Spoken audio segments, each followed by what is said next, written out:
The boys have left our home. Hey guys, my name is Lisa Hoppy and my husband and I are foster parents, and I make weekly videos about foster care, so definitely subscribe if you've not already.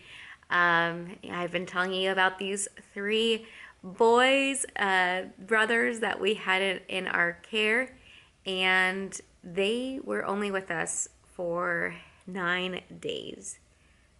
It went so fast, and what I'm about to show you is what I filmed just 20 minutes after they left our house. All right, this is not a very attractive angle, but this is where my mount is in my car, and I have some alone time, so I am filming. The boys were with us for 9 days, and I knew they had court today. It was the first initial court. It's a pre-trial court. Probably nothing will happen in the court. But I was waiting to see if something was going to happen because I was about to change the boys' school in just a couple of days here. So in 2 days, so tomorrow was supposed to be their last day at their current school. And then they were going to come to school in my town because I have been going. It has been, I'm glad I was able to keep them at their school, but it has been a lot. I've been waking up at 5:30 in the morning to make sure that they're up by 6. It's been 2.5 hour total round trip each day, and then that's on top of all my other responsibilities that I have with church and volunteering, and then also all the girls' appointments and all their things as well. We did the dentist for the boys. We had GAL come to the house. We had the caseworker come to the house. We had someone to come to the house to look at the bedroom to make sure that it would be okay for 3, because in Indiana you can only have 2 kids in a bedroom. If it's going to be more than 2, you need to have an exception. So someone already came for that. We had doctor's appointments. One of the kids had a specialty doctor appointment, so we already had 2 with him and had 2 more on the schedule. I had an eye appointment already scheduled for them next week. And all that to say is after court, I got a text that said they were coming in 2.5 hours to get them. And well, at first they said, okay, there's a TTV for the parent, and I was like, TTV? I'm guessing that means they're going home, and they're like, this caseworker said, when can I come by today? And I'm like, that's to come by to see, I want to make sure before I tell the boys, hey, pack up all your stuff. So all their stuff got packed up in that time, and then we had time for Exploding Kittens, which was a game that they really enjoyed playing with us. While they had been with us, it was Halloween time, and so we got to go to several trunk or treat and events, and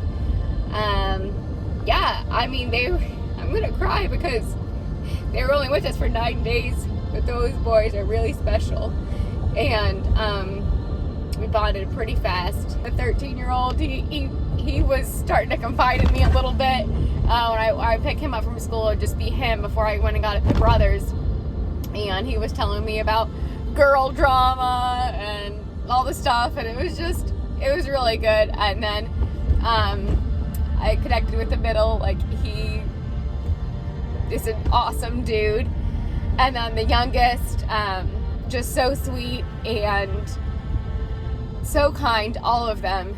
And I am a little bit wrecked because I just thought that they were maybe going to be with us a little longer, but it's the crazy thing, our first case was 27 months, and so I guess this is more so how foster care is supposed to be. They identified a parent, and they got to go back with the parent right away. There was, I guess just, a mix-up of stuff. Or I don't know. I honestly don't even know the whole situation, because I think DCS kind of knew that maybe it wouldn't be so long. But yeah, there was a visit today scheduled for the first time. They hadn't even had a visit this whole time. They were supposed to, but it got canceled, and it was a mess. But they were finally supposed to have a visit today, and then I got a text 20 minutes before the visit and said, we're going to pick him up, completely. I was like, I'm going to need more than 20 minutes. So, yeah, but the caseworker, oh man, bless her heart, it's currently 6 p.m. She was only able to get the boys, not their things, because it was just her. No one else could help her, because I said they have a lot of stuff. They're gonna need more than just one car. And she was just her, and she said no one else was able to come. She's like, I've been up since 6 a.m. I'm finishing this out, and then I gotta go crash. I'm like, oh my goodness. So she's taking the boys, and then she's coming back to our house to get the rest of the boys' things that were already packed up. So the boys took their backpacks at least, and what they need, like, necessary for tonight, just in case she doesn't make it back, and then come back and get the rest of the stuff. So yeah, that was a whirlwind. Their sister, back with their sister, so that was good. They finally got to see their sister. They had talked to her on their phone one time the last 9 days, but it was good to they got to see her. So that was good. But yeah, wow. Just be praying for those boys and their family, and they are really, really something else. They're a really special family. So I'm glad that we got to care for them well. They needed it. And I am off to another appointment. I've been in the car pretty much nonstop, it feels like, for 9 days. But as soon as this appointment is done tomorrow, I have some time, and I am just going to process through everything that just happened, because that was a lot. We still have meals coming for the next week. I gotta call those friends and be like, thank you, friends, for those amazing meals. You guys can stop now. I could not have done these last 9 days without so much support from so many friends. And so, just so thankful for our community. I've had little sleep, so you're getting the tears. I mean, you get the tears a lot, whether I have a lot of sleep or not. So, that is what it is. But yeah, foster care is unpredictable. It's hard. There's tons of emotions. And I'm thankful to be able to keep siblings together. This has just solidified that is what Peter and I are super passionate about, because these boys almost went super far away from their sister, and although it didn't end up working out to see them, and they didn't even have visits, so I guess really it wouldn't have mattered if they had went all the way up to where they were gonna go. But in their mind, it was nice that they were able to be so close, and they at least got to stay at their school. So, had they gone 2.5 hours away, that wouldn't have happened. So that was some consistency for them. So anyways, thanks for watching. Make sure to subscribe if you are not already, and we'll see you in the next video. I have no idea when, where I'll take another placement. I am ready to just have a quiet house again.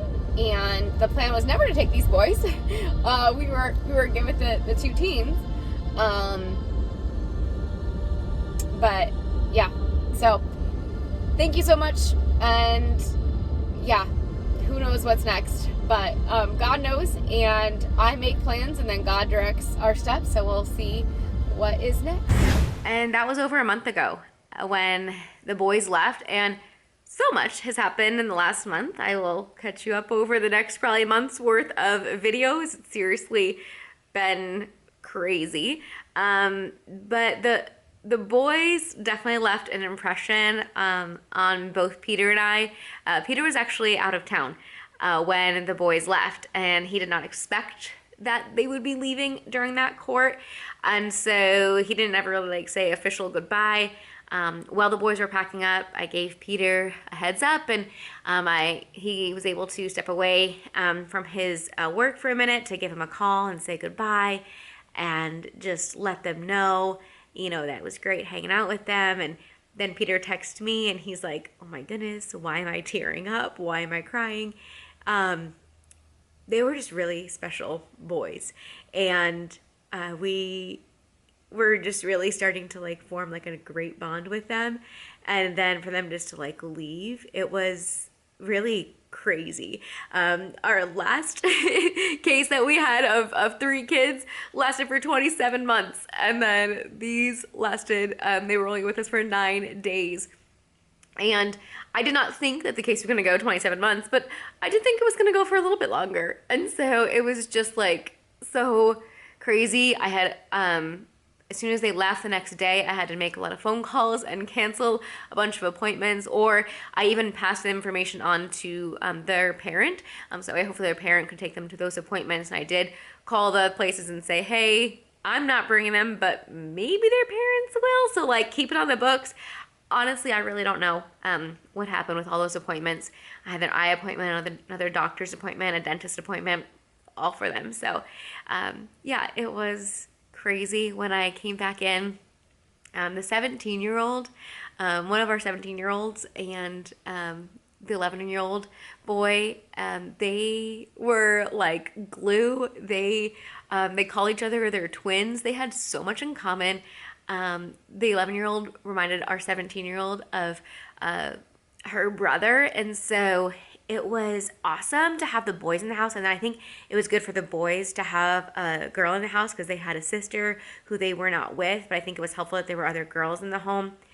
And yeah, the 17-year-old and the 11-year-old were like this. And so when they left, I came back in the house, and the 17-year-old, she was like, and this is why I don't get attached. And I was like, oh, honey, it's okay to get attached. It's okay to, to get attached with people. And I know it's hard. And she has asked, about them, how are they doing? And I've had to say, I just don't know. And she's like, when can I see my twin again? I was like, I don't know. So that's been difficult. And I think it's been challenging as we have taken another placement. I'll let you know that much, and I'll fill in the details later. But for us to just attach to the other placement now, because I'm like kind of keeping them at arm's length, because I'm like, wait, what if they just leave? And so I feel like I'm finally to the point now where I'm like, okay, no, like I need to fully engage. And so it was kind of whiplash for us. So thank you for watching. Sometimes foster care is unpredictable. Not sometimes unpredictable. It is always unpredictable. And we have just seen so many different sides of it now. And I like to share these experiences with you so you kind of have an idea what to expect. Your case will look completely different, I am sure, but there might be some similarities, and I hope that by me sharing, it just encourages you. Foster parenting is hard, but it is the best thing that I've ever done, and I'm so thankful for the opportunity to do it, but it's not easy. And I don't try to sugarcoat it, because we need more people, and more people that are going to be in it for the long haul. And if I say, oh, it's all rainbows and butterflies, and then when you get a placement and it's not rainbows and butterflies, you're like, oh, wait a second, Lisa, that's not correct. Just want to prevent, unrealistic expectations. But I will tell you, it is worth it. And I'm so thankful that we met these boys. So thankful that they were with us just for a short 9 days. They definitely made an impact in our life. And yeah, I hope to see them again someday. I have no way to contact them. I never even, got to write a note to the parents or make any sort of connection with the parents, because there was never a visit in that time. So, yeah, that's the hardest, that I didn't have a way to stay in touch. So that was a bummer, but it is what it is. So thanks so much for listening to our experience. Please subscribe if you're not already, and we'll see you in the next video. Bye, guys.